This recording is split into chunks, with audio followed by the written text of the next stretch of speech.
Let's kick things off with the coronavirus vaccine, the thing that's responsible for the most welcome stabbing spree in history. More than 40% of Americans have now gotten at least one dose of the vaccine.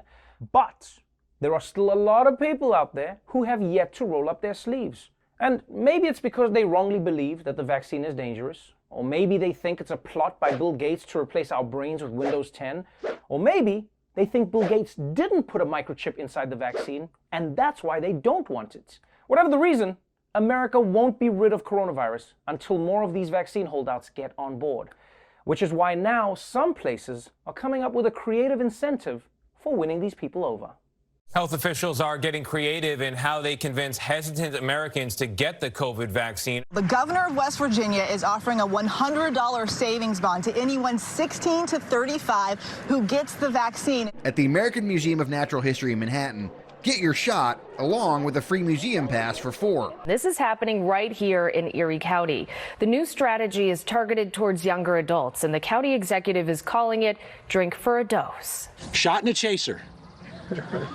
Get your shot, get a coupon for a free beer. Get your chaser. In Baton Rouge, the Shots for Shots program is run by Relief, a telehealth company. 23-year-old Brandon Bro went to a bar with friends and ended up vaccinated. Where did you get your first shot? I got it at a local bar. It was a shot for shot nights. Yo, man, people are crazy. Like, people are officially crazy. We have doctors coming up to us like, we worked our asses off for a year to develop this vaccine that'll save your life. And our response is, but what's in it for me?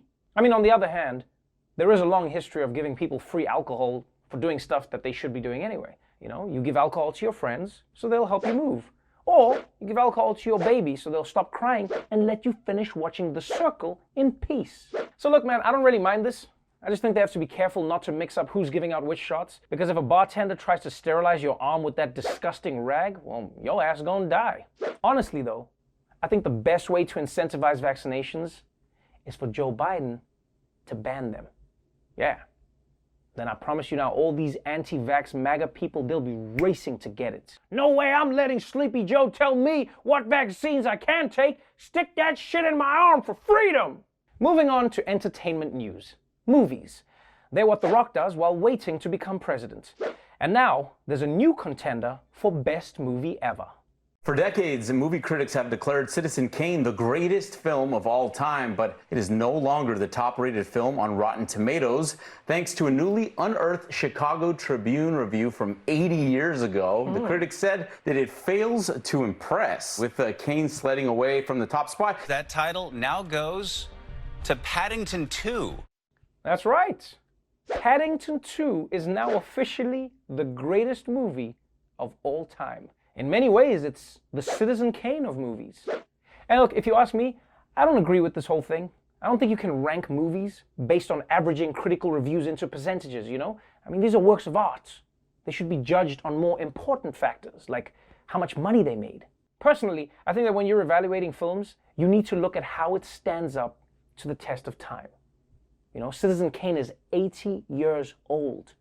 Will we still be talking about Paddington 2 80 years from now? Probably not. We'll be too busy fighting over the lost freshwater spring on the barren wasteland that'll be planet Earth. Now that's a mark against Paddington. And hey, don't get me wrong. Paddington 2 is a phenomenal movie. I just don't think it's the greatest movie of all time. And I'm not just saying that because I'm bitter over the fact that they cut out my cameo. Why, yes, I will give you a marmalade sandwich, Paddington, but first, you've got to suck my dick. Maybe I shouldn't have improvised that line.